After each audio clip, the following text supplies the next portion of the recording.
nesse debate. Isso que o Losch comentou, né, a gente também observa no nosso meio, né, falar aqui na nossa condição. Eu trouxe um verbete de assédio maxiparaxológico com essa pegada também, porque eu sinto que muitas vezes a coisa vem devagar, como o Losch comentou, às vezes é setorizado, às vezes se a gente não se posicionar, quando você vê aquilo já tem uma nova cultura patológica, etc., né? Então, Edu, eu queria também te dar os parabéns, eu concordo com o que foi comentado, é um verbete assim, chave, né, exemplar, em todos os sentidos, não só na temática, mas na forma de apresentação. Acho realmente bem positivo, assim, daria para explorar várias vertentes aqui. Eu queria pegar uma, que é no final da fatologia, ali, acho que na 6ª ou 7ª linha de baixo para cima, você comenta o surgimento do público-alvo assistencial serexológico a partir do autoenfrentamento, né, ideológico. A gente sabe que nós viemos aí, como você já comentou, né, de diferentes retroideologias, vamos colocar assim. Essas ideologias, elas formatam a nossa mundivisão. No curso intermissivo, a proposta é que a gente adquirir uma neo-mundividência, tá certo? Tem até verbete sobre isso, quer dizer, com todos os valores, né, e as questões do paradigma consciencial, a gente ressoma e a gente observa aí mais recentemente, acho que um fato, né, e parafato marcantes, que você já comentou en passant, o quanto que muitas vezes essa neomundividência foi ou é subjugada, por isso que a Mabel comentou, dessa nova ideologia, ou ideologia que renasce, que está aí, que ganha os meios de comunicação, e às vezes os intermissivistas embalam e você vê que, vamos dizer, valores intermissivos, eles são escanteados, né, jogados assim de lado, e a pessoa embarca. Então, o que eu observo, assim, se fosse sintetizar, né, a gente tem, talvez, no nosso meio, pessoas que, vamos supor, embarcam nessas retroideologias, né, em campo, aí, sei lá, direita, esquerda, qualquer uma das ideologias que a gente pode citar, você citou várias aqui. Existem aquelas pessoas que já conhecem um pouco das retroideologias e estão tentando fazer frente a isso, que é o ideal, né, a recomposição, quer dizer, você vai dizer o que você falou, né, desensinar o que você ensinou errado.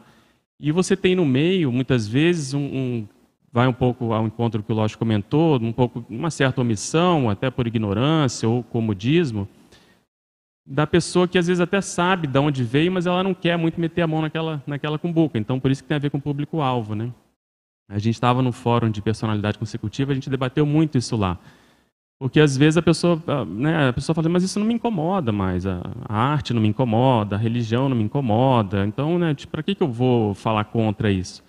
Eu queria que você falasse um pouco sobre essa necessidade de, muitas vezes, nós sairmos da nossa zona de conforto, pensarmos assim, gente, de onde eu vim, né?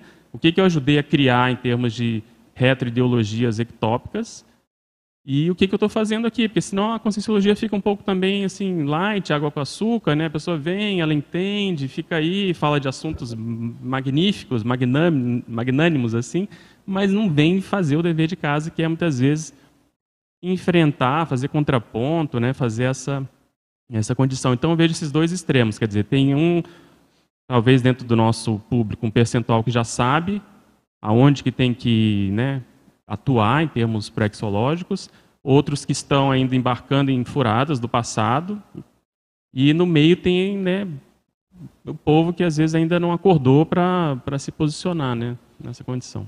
Então, Pedro, tem uma situação que o pessoal do círculo sabe que eu sempre falo muito disso, né, que é a questão de construção de convicção errada. E isso, para mim, assim, é uma espécie de uma bandeira. Assim. Eu falei esse negócio da meia-idade, né, que eu tenho essa ideia de que eu desviei bastante na vida anterior. Era para eu trabalhar com a saúde e eu fui parar. Enfim, exatamente isso que a gente está debatendo aqui, né, questão de tribunais e, enfim, umas coisas lá. O fato é que essa construção de convicção errada, ela vai pegando a gente de uma maneira insidiosa. Exato. Entendeu? Na vida, né? Então, é aquele zeitgeist assim, perfeito, tempestade perfeita. Né? Então, o temperamento, o cara às vezes ele é mais radical, ele é mais extremista em casa e tal, mas é light porque casou com uma mulher que ele ama, e aí o amor, a família, os filhos, aquilo que deixou a pessoa, sabe? Deu uma maquiada legal na pessoa, mas aí vem esse negócio, e aí a pessoa ela sente aquela atração mesmo, fecha tudo, né? Chave fechadura. Pô, é isso. Como que pode? E vai, bum, bum. Quando vê, a pessoa vai embora, assim, não tem mais diálogo, não tem mais conversa. E eu acho que isso que você falou ali tem muito a ver com o anterior. O surgimento do público-alvo assistencial serexológico a partir do autoenfrentamento ideológico tem a ver com a identificação da autobolha ideológica máter serexológica. Porque fica muito difícil não identificar essa autobolha, né, da onde que eu vim. E nessa questão do público-alvo, e essa experiência eu tive, eu posso falar um pouco, né, que é uma experiência assim, a gente participou lá do Mega GESCOM, né, então aquilo tudo foi dito, a questão da polícia, eu nunca tinha mexido com isso, eu tinha medo de falar disso, tinha vergonha, tinha constrangimento, tinha medo, tinha vergonha, tinha constrangimento, falava, né, não é parapsiquismo, né, melhor, entendeu? Parador, assistência, evolução, cosmoética, né? Mas, pô, falar de política, de ideologia e tal, isso é muito antipático, né? Meio que eu tinha um pouco de vergonha disso. E quando eu comecei a estudar o assunto, eu falei, não, peraí, porque as coisas começaram a entrar na minha cabeça com o viés correto. Porque aí eu já conhecia o que era a questão de cosmoética, pelo menos teórica, fazia força, recim, consciência terapia, aquela coisa e tal. Na hora que você começa a estudar isso, alguns assuntos políticos, você fala, aqui tem radicalismo, aqui tem aquilo outro. E esse livro aqui, ó, me ajudou muito, né? Na verdade, o Andrew Haywood chama Ideologias Políticas, do Liberalismo ao Fascismo. Ele tem o volume 1 e o volume 2. E ele mastiga assim, para analfabeto entender. Tudo. Todas as ideologias ele coloca de maneira muito mastigada. Então, veja, na hora que você começa a estudar essas ideologias todas do passado, alguma delas vai te pegar. Né? Então, eu coloquei ali, por exemplo, aristocracismo. Né? A pessoa acha que a aristocracia é aquele negócio assim, pô, bacana, as pessoas, né? Tudo lá em cima, né, na alta sociedade, tinha título nobiliário, muito bacana e tal. Só que o aristocracismo, na real, era o quê? As pessoas que queriam chegar na monarquia não conseguiam. E você vê que o aristocracismo tem um processo ali de autoestima, da pessoa que quer ser, mas não é, não se enquadra, não se encaixa. Né? E aí você vê que isso tem relação com o processo ideológico, com aquelas bolhas daquela época, da monarquia e tal, que era o que o rei manipulava. Ele manipulava todo mundo que queria, né, entrar naquela situação. Então, e aí vai, tem várias outras. E na hora, respondendo então, né, Pedro, a tua pergunta, na hora que a pessoa começa a furar essa bolha pessoal, preconceito, questões mal interpretadas, vergonha, e começa a estudar, ela começa a ajudar o público-alvo. Que são as consciências que estão te esperando você assumir esse processo e poder ajudar, né, e poder fazer o que precisa ser feito, né, que é a questão da interassistência do seu grupo. Isso que é o mais interessante, né, porque você, na verdade, está construindo um processo de libertação. Você não está só ajudando a resgatar ou ajudar outras consciências. Não, você está se ajudando a se libertar desse processo, né? Se a gente for ver a teoria da pré-intermissiologia, é exatamente essa, da gente começar a fazer o que a gente vai fazer nos resgates na baratrosfera. Então, veja, tudo indica que a gente começou a fazer uma maxi-dissidência aí no curso intermissivo, vamos resumir assim, mas ela precisa ser efetivada aqui de alguma maneira com isso que você está comentando, com esse posicionamento, né? E aí, juntando com o que você falou desse processo da meia-idade, muitas vezes é quando a pessoa precisa dar esse passo a mais, que a vida já está mais estável e ela precisa ousar um pouco mais, né? Indo contra, esclarecendo o público, às vezes ela sarta de banda. Né? E a gente está vendo exatamente isso acontecer. Quer dizer, quem não, ao longo da trajetória do voluntariado, não se situou, né, não se achou, não achou seu público, ou está se escondendo dessa condição, acaba arrumando uma coisa na SOCIM, né, vai se distanciando, vai saindo do holopensene, daqui a pouco arruma uma desculpa menor e infelizmente acaba saindo. Né? Então, acho bom o seu verbete para esclarecer isso e a gente ajudar, né, nos ajudar aí uns aos outros a entrar na linha da ProEx. Né? Legal. Eduardo, posso aproveitar aqui, Marcelo, perguntar? Eu ia perguntar nessa linha da questão do Pedro, essa questão serexológica, e você deu a abordagem da assistência e do posicionamento perante aos grupos do passado que a gente fez parte, ideologias que a gente ajudou a construir.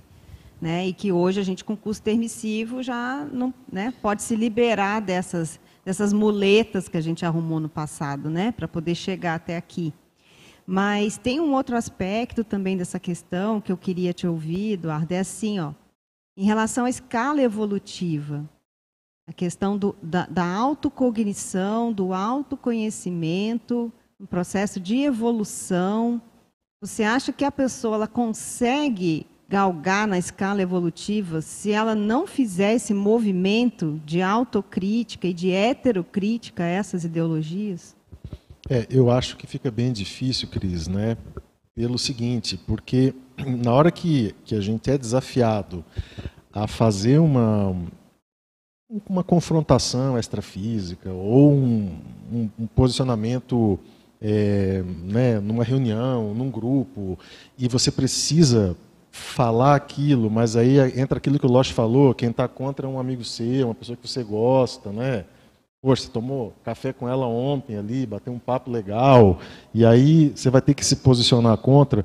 Eu acho que o exercício desse posicionamento, ele te faz aprender a posicionar sem criar tantas rusgas, né? E onde que isso se enquadra na escala evolutiva, né? É que eu acho que que evoluir é a gente aprender a se posicionar sem fazer estrago, né? E porque na hora que você se posiciona sem fazer estrago, as pessoas te respeitam automaticamente. Porque você está posicionado naquilo. Então, tu não precisa falar demais, não precisa criar um problema. Você pensa aquilo ali. E a pessoa que não está mexendo com isso, que não está trabalhando com isso, inevitavelmente vai ter que um dia mexer, porque ela vai, aquilo que o Pedro falou, né, vai ficar escondida na moita ali, até ela resolver enfrentar essa situação, né? E eu acho, isso é uma coisa que eu acho muito chato, assim. Eu acho muito chato chegar no extrafísico depois de ter feito um curso intermissivo, e assim, eu gostaria de não ser resgatado na baratrosfera, estou fazendo força para não ser resgatado lá, entendeu? Mas assim, seria chato vocês, né, de novo ir para lá. Então a escala evolutiva, eu acho que ela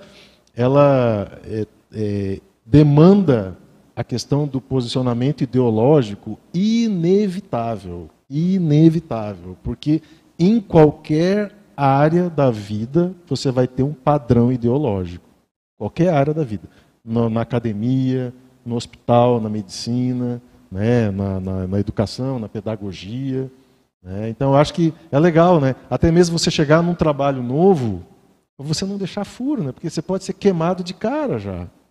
Né? Porque não identificou o seu padrão ideológico e não identificou do lugar. Então, acho que é bem pertinente essa questão da escala evolutiva. Obrigada e parabéns. Valeu. Ainda sobre esse viés político aí, eu vou falar sobre esse magnífico verbete apresentado pelo Eduardo Martins, Autocrítica Ideológica Top 3 de abril, ou seja, um dos melhores, talvez o primeiro melhor seja o da Mala, que ela apresentou o verbete sobre autoparadidacticologia. Então, esse verbete do Eduardo Martins aí mostrou que eu já vinha estudando. Como assim? A pessoa está lá estudando um paradigma consciencial, se manifestando ali, falando, estudando, pelo menos tentando colocar ideias avançadas em prática. De repente veio a política, veio a polarização e atingiu até gente dentro da conscienciologia. Aí, para você entender, é o processo da paragenética da pessoa. O Pedro fez essa pergunta muito inteligente lá, o Pedro Fernandes. Aí você tem que estudar a série de existências, a personalidade constitutiva, ou seja, igual meu irmão conversando comigo também, meu irmão GM, muito engraçado. Peraí, mas a pessoa é aparentemente inteligente, mas de repente ela se coloca como esquerdista? Mas isso tem a ver com a paragenética doentia dela. Ela inconscientemente acessa coisas da holomemória que ela já sofreu com a ditadura, com o fascismo, com essas ideologias, retro-ideologias, né, como o professor Pedro Fernandes colocou com muita inteligência evolutiva. E o próprio Eduardo Martins está muito envolvido nisso. Ele está até fazendo um livro sobre política, baita, com a cabeça dentro da conscienciologia, né, já escreveu sobre higiene consciencial. E eu também agradeço algumas pontuações que ele acabou me colocando quando eu fazia perguntas indiretamente. Aí ele colocou no círculo mental somático algumas coisas interessantes que tem a ver com o meu temperamento, né? o que eu fazia na Inglaterra, a própria Milena Mascarenhas já apresentou um verbete, aparentemente parecia que eu seria comunista, mas não, eu defendia os fracos e oprimidos, mas com a vertente mais pró-evolutiva, nada de entrar nessa retroideologia que, a meu ver, não é pró-evolutiva, mas eu respeito as pessoas que pensionizam parecido com o professor Valdo, uma espécie de socialismo cosmoético. Nessa questão eu também penso igual, porque o capitalismo, né, o capitalismo selvagem tem feito muita gente se escravizar, né, familiares brigarem também, tipo essa questão da polarização política. Mas para as pessoas entenderem, para fazer um resumão aqui, essas retroideologias, né, que a pessoa acaba desviando do paradigma consciencial, tendo curso intermissivo e voltando para a baratrosfera, se não melhorar, ainda há tempo, né, para fazer as reciclagens necessárias. O que é a baratrosfera? É um umbral, né, é um local de muita gente angustiada, sem noção, sem inteligência evolutiva. O que eu quero colocar aqui é que isso tem a ver com vidas passadas, né, com série de existências que já passaram e causaram traumas nas pessoas. Então elas se manifestam de forma equivocada nesse contexto atual. Aí o gatilho foi essa polarização política, né, entre esquerda e direita. E aí uns ficam pró-esquerda, outros pró-direita de forma radical. Você vê que é um processo radical, processo passional, processo irracional.